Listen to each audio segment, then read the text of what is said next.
In the quiet, sleepy town of Willow Creek, life moved at its own gentle pace.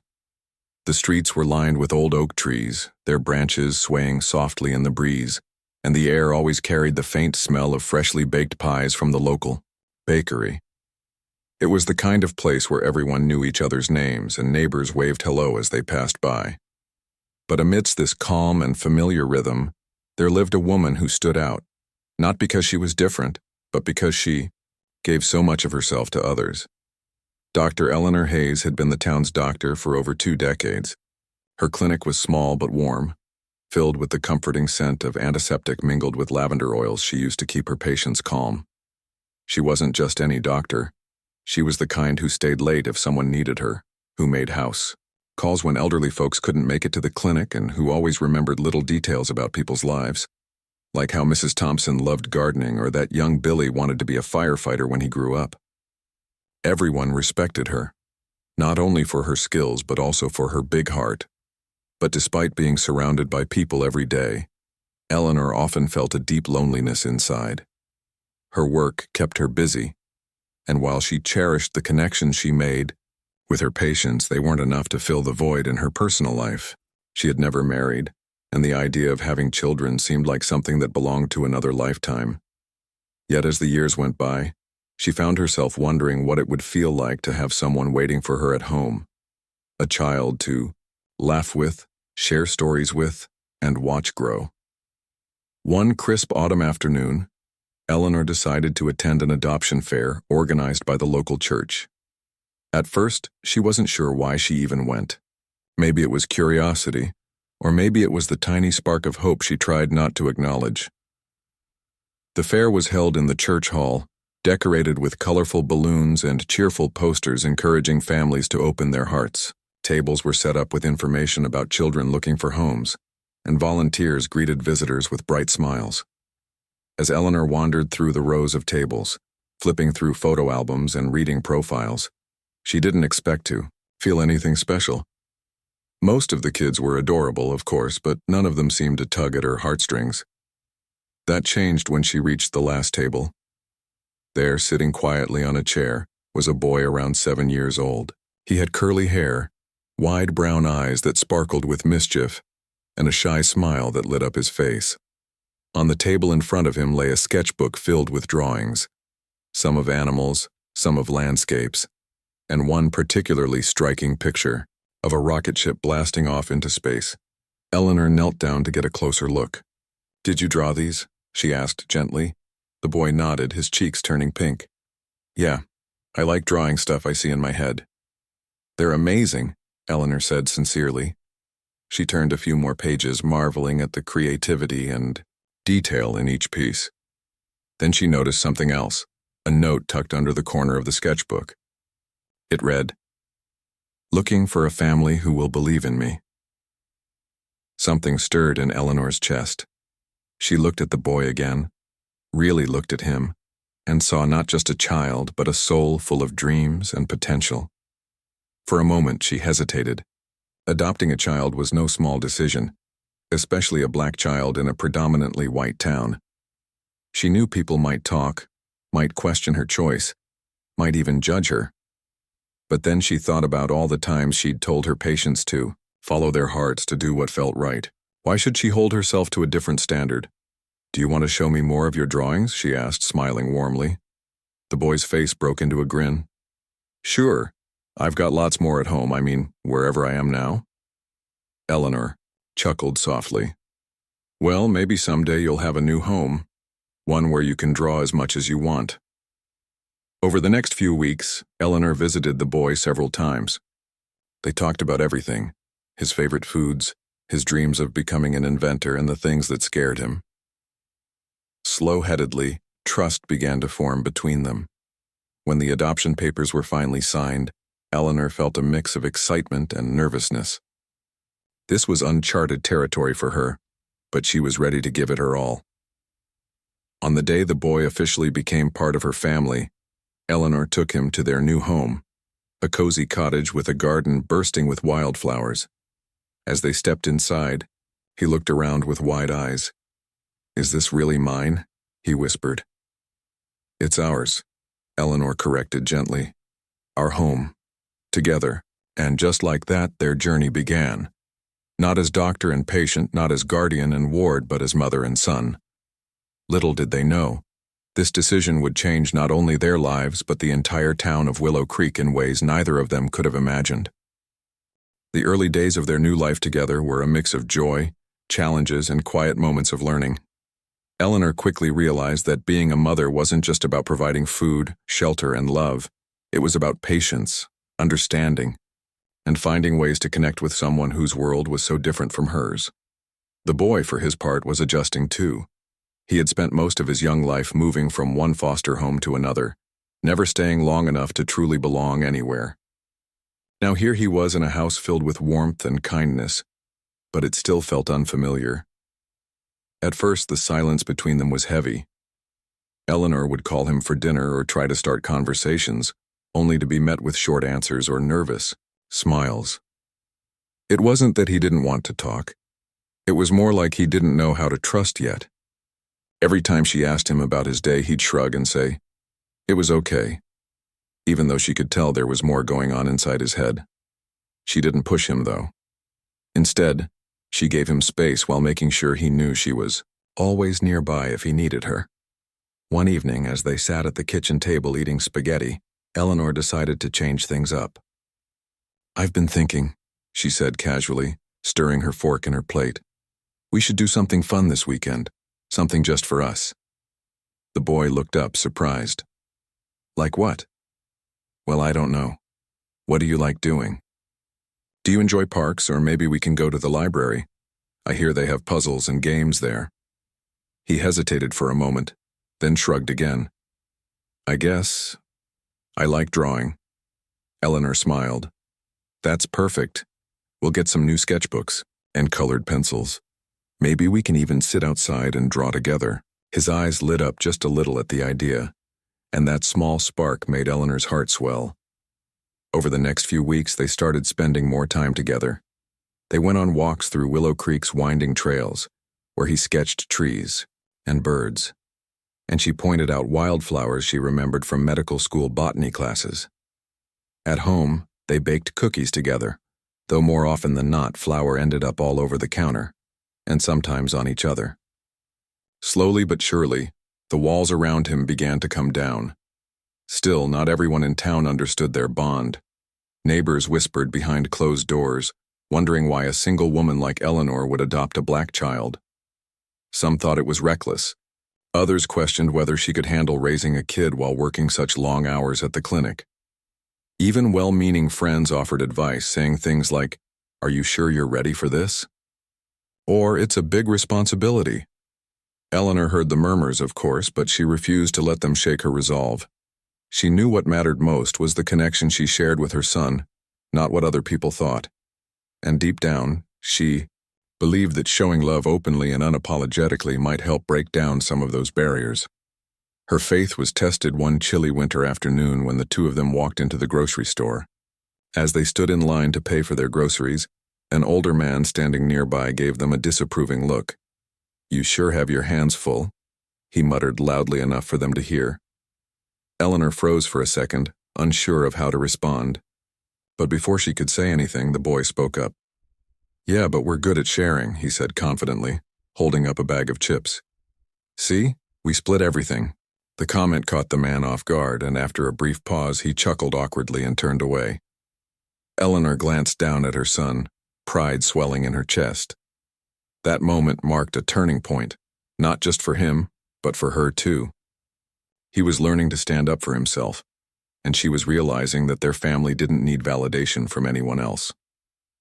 As winter turned to spring, their bond grew stronger. The boy began opening up more, sharing stories about his past and dreams for the future. One rainy Saturday, as they sat by the fireplace reading books, he suddenly blurted out, "Do you think I'll ever invent something cool?" Eleanor put her book down and looked at him thoughtfully. "Of course you will," she replied without hesitation. "Why wouldn't you?" "I don't know," he mumbled, staring at the floor. "People don't usually expect much from kids like me." "What does that mean, kids like you?" Eleanor asked gently. He hesitated, fidgeting with the edge of his blanket. You know, kids who move around a lot, who don't fit in. Eleanor leaned forward, placing a hand on his shoulder. Listen to me, she said firmly. Fitting in doesn't matter. What matters is believing in yourself and doing what makes you happy. If you dream of inventing things, then you will, and I'll be right here cheering you on every step of the way.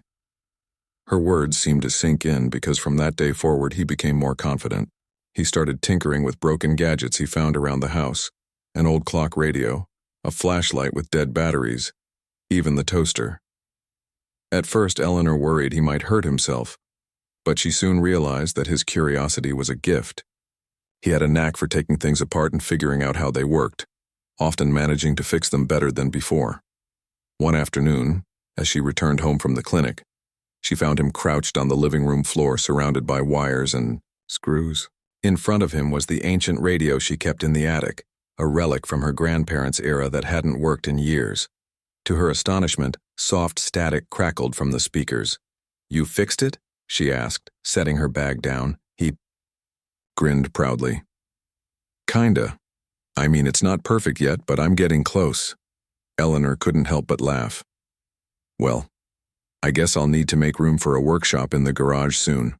From that point on, their weekends revolved around projects. She taught him basic safety rules, helped him order parts online, and encouraged him to keep experimenting. Watching him focus so intently on his inventions reminded her of herself during medical school, determined, curious, and endlessly hopeful. For the first time in a long while, she felt like she wasn't just shaping someone else's life. Her own was being enriched in ways she hadn't anticipated. Word of their unique dynamic began spreading through Willow Creek. People who once doubted their relationship now saw glimpses of the strong, loving family they had become. Teachers at school noticed how much happier and engaged the boy was, and patients at the clinic often commented on how Eleanor seemed lighter, more at peace. Their unconventional journey was proof that family isn't defined by blood. It's built on trust, effort, and unconditional love. And though neither of them knew it yet, their story was far from over. Little did they realize that the skills the boy was developing and the bond they were nurturing would one day play a crucial role not just in their lives but in saving the entire town. As the months went by, the boy's fascination with fixing things grew into something much bigger. It wasn't just about tinkering anymore. It was about solving problems. He had a way of looking at the world that Eleanor couldn't quite explain. Where others saw broken objects or obstacles, he saw opportunities to learn and create. His mind worked like a puzzle solver's, piecing together bits of information until everything clicked into place. And while Eleanor may not have understood all the technical details of what he was doing, she could see the passion in his eyes every time he worked on a new project. One Saturday morning, as sunlight streamed through the kitchen window, Eleanor watched him carefully dismantle an old flashlight. What are you working on now? She asked, sipping her coffee. He glanced up, his hands covered in grease. I'm trying to figure out how to make this last longer without batteries. You know, like solar power or something. Eleanor raised an eyebrow. Solar power? That's ambitious. Why not? He replied with a grin. If I can figure it out, then maybe we won't need to buy batteries anymore. Plus, it'd be cool. She chuckled softly. Well, if anyone can do it, I think it's you. Her encouragement meant the world to him. For so long he had doubted himself, thinking that his ideas were too big or too strange to matter. But Eleanor never once told him something was impossible. Instead, she gave him the tools he needed, literally and figuratively, and let him run with his imagination. Together, they turned the garage into a mini workshop, filling it with wires, circuit boards, and half-finished inventions. It became their special space, a place where creativity flowed freely and mistakes were celebrated as learning moments. But the boy's talents weren't limited to gadgets. One day, while flipping through a magazine at the library, he stumbled upon an article about amateur radio operators. The idea fascinated him. These people used radios to communicate over long distances, sometimes even reaching other countries. To him, it sounded like magic. a way to connect with people far away, using nothing but sound waves and technology. When he showed the article to Eleanor, her first reaction was concern. "Are you sure that's safe?" she asked cautiously. "It's just talking to people," he said, shrugging. "And besides, it's kind of like what I've been doing, with the radio you gave me, only bigger." Eleanor hesitated. She didn't want to stifle his curiosity, but she also wanted to make sure he stayed safe. After some research, she discovered that amateur radio operation required a license, which involved passing a test. Rather than discouraging him, she suggested they tackle it together. They spent evenings studying frequency bands, Morse code, and emergency protocols. It was challenging, especially for someone his age, but he soaked up the knowledge like a sponge. When the day of the exam arrived, Eleanor drove him to the testing center, her nerves almost as frayed as his. As they waited for the results, she squeezed his hand reassuringly. "No matter what happens, I'm proud of you," she said softly. A few hours later, they received the news. He had passed. At just 8 years old, he was one of the youngest licensed amateur radio operators in the state. The certificate felt like a trophy to him, proof that he could achieve anything he set his mind to. From that day forward, the attic became his radio station headquarters. He spent hours tuning frequencies, listening to distant voices, and practicing his skills. To most people, it might have seemed like a hobby, but to him it was preparation. For what? He didn't yet know. Meanwhile, life in Willow Creek continued its usual rhythm. The town prided itself on being close-knit and resilient, but no one could have predicted the storm that would soon test them all. Meteorologists warned of severe weather heading their way, but nobody imagined the chaos it would bring. By mid-afternoon, dark clouds rolled in, blotting out the sun. Winds howled through the streets, tearing branches from trees and sending trash cans flying. Then came the rain, a relentless downpour that flooded roads and knocked out power lines. At the clinic, Eleanor worked tirelessly alongside her team, treating patients injured during the storm. The generators hummed loudly in the background, providing just enough electricity to keep critical equipment running. Outside, the world felt eerily silent except for the constant drumming of rain against the windows. Despite the stress, Eleanor kept her focus sharp, tending to cuts, bruises, and cases of hypothermia brought on by the cold, wet conditions. Back at home, the boy huddled near the fireplace, wrapped in blankets. The house was dark except for the flickering flames, and the silence weighed heavily on him. He missed Eleanor, worried about whether she was okay, but he knew she was doing important work. To distract himself, he turned to his radio, fiddling with the knobs until static filled the room. Normally this would frustrate him, but today, something felt different. Amidst the crackling noise, he thought he heard a faint voice. Leaning closer, he adjusted the dial slowly, straining to catch the words. "Anyone out there? This is Base Station Alpha calling." His heart raced. Someone was trying to reach them. He grabbed a notebook and scribbled down the frequency, replaying the message in his head. It sounded official, a military base offering assistance, but why hadn't anyone else picked it up? Determined to act, he wrote down everything he heard before rushing to find Eleanor. The streets were treacherous, flooded and littered with debris, but he managed to navigate his way to the clinic. When he burst through the door, drenched and shivering, Eleanor dropped what she was doing and rushed to his side. "What are you doing here? It's dangerous outside." "I found something," he panted, holding out the soggy piece of paper. "It's a message from a military base. They're offering help, but I don't think anyone else can hear them." Eleanor scanned the note, her brow furrowing. She recognized the frequency. It matched the emergency band used for disasters. If what he said was true, this could be the lifeline Willow Creek desperately needed. But trusting such critical information to a child? She hesitated, torn between skepticism and hope. Looking into his eyes, though, she saw determination. He believed in what he had heard, and she realized she trusted him more than she ever thought possible. "All right," she said finally. "Let's try it." Together they devised a plan. Using the boys' radio equipment, they relayed the message to nearby emergency responders who still had partial communication capabilities. Word spread quickly among rescue teams, and within hours, Aid began trickling into Willow Creek. Supplies arrived. Stranded families were reunited, and slowly the town started to recover. Through it all, the boy remained calm and focused, helping Eleanor coordinate efforts and ensuring the radios stayed operational. People began noticing the young boy working alongside the doctor, marveling at his technical skills and quick thinking. What started as whispers of admiration turned into open praise, with many calling him a hero. Even those who had once doubted. Eleanor's decision to adopt him now saw the profound impact their family had made.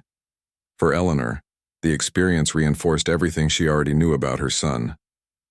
He wasn't just a curious kid with a knack for fixing things. He was intelligent, brave, and capable of greatness. Their bond had grown stronger through adversity, proving that love and trust could overcome any challenge. As the storm cleared and the skies brightened, Willow Creek began to heal. Life returned to normal, but nothing would ever be quite the same again. The boy's discovery had not only saved the town, but had also changed the way people saw him and each other. In a place where differences often divided, their story reminded everyone that unity and innovation could emerge from the most unexpected places. The storm that hit Willow Creek wasn't just any storm. It was the kind of natural disaster people talked about for years. The wind howled like a living thing, tearing through streets and neighborhoods with relentless fury. Trees that had stood tall for decades were uprooted, their massive trunks lying across roads like fallen soldiers. Power lines snapped under the pressure, plunging the town into darkness. Rivers overflowed their banks, turning quiet suburban streets into raging torrents of water. It felt as though nature itself had turned against them. For Eleanor, the storm brought back memories she thought she'd buried long ago. Memories of her early days as a doctor, when she worked in chaotic emergency rooms during crises. She remembered the weight of responsibility pressing down on her shoulders, the constant fear of making the wrong decision when lives hung in the balance. Now standing in the dimly lit clinic with only the hum of generators keeping things running, those feelings came rushing back. But this time, it wasn't just her patients she worried about. Somewhere out there, in the cold and flooded streets, was her son. Her heart ached at the thought of him alone in the dark, but she knew he was smart and resourceful. Still, worry gnawed at her every moment. At home, the boy sat by the fireplace, staring into the flickering flames. He tried to keep himself calm, focusing on the warmth and light they provided. Outside, the rain hammered against the windows and the sound of distant thunder rumbled like an angry beast. Normally, storms didn't bother him much. He found them fascinating, even thrilling. But tonight was different. Tonight, the world felt broken. The power outage meant no TV, no internet, no way to distract himself from the chaos outside. Even worse, he couldn't reach Eleanor. The phones were dead, and the walkie-talkie she'd given him weeks earlier crackled uselessly in his hand. But then he remembered something. His radio. It sat on the table in the corner of the room, dusty but functional. He grabbed it, flipping switches and adjusting dials until static filled the air. At first, it seemed pointless. Everyone else in town must be dealing with the same blackout. Who would even be broadcasting right now? Yet, as he scanned through the frequencies, something caught his ear, a faint voice cutting through the noise. Base station Alpha calling. Does anyone copy? His breath hitched. Someone was out there trying to communicate. He adjusted the dial again, straining to hear more clearly. This time, the message came through louder. We are stationed approximately 20 miles northwest of your location. Emergency supplies available. Please respond if you can receive this transmission. 20 miles northwest. That was close enough to matter. Whoever these people were, they weren't part of the usual local channels. They sounded organized, professional, maybe even military. His mind raced. If he could relay this message to others in town, it could mean help arriving sooner. But how? And who would believe him? He grabbed a pen and paper, jotting down the frequency and details of the message. Then, without hesitation, he threw on his raincoat and boots, determined to find Eleanor. The streets were a mess. Water sloshed ankle-deep in some areas, and fallen branches blocked pathways. Every step was treacherous, but he pushed forward, clutching the soggy piece of paper tightly in his fist. He told himself over and over that he had to make it. People were counting on him, even if they didn't know it yet. When he finally reached the clinic, dripping wet and shivering, Eleanor nearly cried with relief. She rushed to him, wrapping him in a blanket and scolding him gently for venturing out in such dangerous conditions. But before she could say much more, he thrust the paper into her hands. "Mom, listen. I heard this on the radio. There's a military base nearby offering help. We need to tell someone." Eleanor stared at the note, her eyes narrowing as she processed the information. She recognized the frequency immediately. It was an emergency band reserved for critical communications during disasters. Could it really be true? Or was it just static playing tricks on his ears? She looked at him, searching for any sign of doubt, but all she saw was certainty. He believed in what he had heard, and that belief was contagious. "All right," she said finally, her voice steady despite the turmoil inside her. "Let's see if we can get this message out." Together, they set up the boy's portable radio, equipment in the clinic's waiting area. With his guidance, Eleanor tuned into the frequency and managed to pick up fragments of the broadcast. Sure enough, the message repeated periodically, clear enough to confirm its authenticity. Armed with this knowledge, they began contacting whoever might still have access to communication devices: emergency responders, fire stations, even neighbors with battery-powered radios. Word spread quickly, thanks to their efforts, and soon, teams were coordinating rescue operations based on the new information. As the night wore on, the clinic became a hub of activity. Volunteers poured in, bringing food, blankets, and medical supplies. Strangers helped each other, sharing whatever resources they had left. Through it all, the boy remained at Eleanor's side, relaying messages, troubleshooting technical issues, and ensuring the radios stayed operational. People started noticing him, not just as the doctor's kid, but as someone who truly understood technology and wasn't afraid to step up when it mattered most. One particularly tense moment came when a group of stranded families reported being trapped in a flooded neighborhood. Their cell phones were useless and they had no way to signal for help. Using the boy's radio setup, Eleanor and her team established contact with the military base, which sent helicopters to airlift the families to safety. Later, one of the rescued mothers approached Eleanor, tears streaming down her face. "Thank you," she whispered, hugging her tightly. "And thank your son, too. Without him, we wouldn't have made it." By morning, the worst of the storm had passed, leaving behind a trail of destruction. Roads were impassable, homes were damaged, and the town's infrastructure was in shambles. But amidst the devastation, there was hope. Supplies arrived, repair, crews mobilized, and life slowly began to return to normal. The boy's discovery had been the spark that ignited a chain reaction, bringing aid and reassurance to a community on the brink of despair. Yet, the impact went beyond practical solutions. For many in Willow Creek, the storm served as a wake-up call, not just about preparedness, but about unity. Neighbors who had once kept to themselves now opened their doors to strangers. Families shared meals and stories around makeshift campfires. And perhaps most importantly, prejudices began to fade. The boy, whose presence in town had once sparked whispers and judgment, was now celebrated as a hero. People saw him not as different, but as someone who had saved lives using his unique talents. Eleanor watched it all unfold with a mix of pride and gratitude. She had always known her son was special, but seeing the rest of the world recognize it too filled her with a deep sense of fulfillment. Their journey hadn't been easy. They had faced challenges, doubts, and fears, but they had faced them together. And in doing so, they had proven that love, trust, and determination could overcome anything. In the days that followed, the town held a meeting to discuss recovery efforts. Eleanor attended along with her son, who shyly accepted applause from the crowd. A local reporter asked if he wanted to say a few words. After a moment of hesitation, he stepped forward, clutching Eleanor's hand for support. "I guess I just want to say, we're stronger when we work together," he said softly, his voice trembling slightly. "And sometimes, the smallest things, like a radio or a flashlight, can make the biggest difference. All you need is to believe in yourself and the people around you. The room erupted in cheers, and Eleanor hugged him tightly as they walked back to their seats. That night, as they sat by candlelight in their cozy living room, she reflected on everything they had been through. The storm had tested them in ways she never imagined, but it had also brought them closer than ever.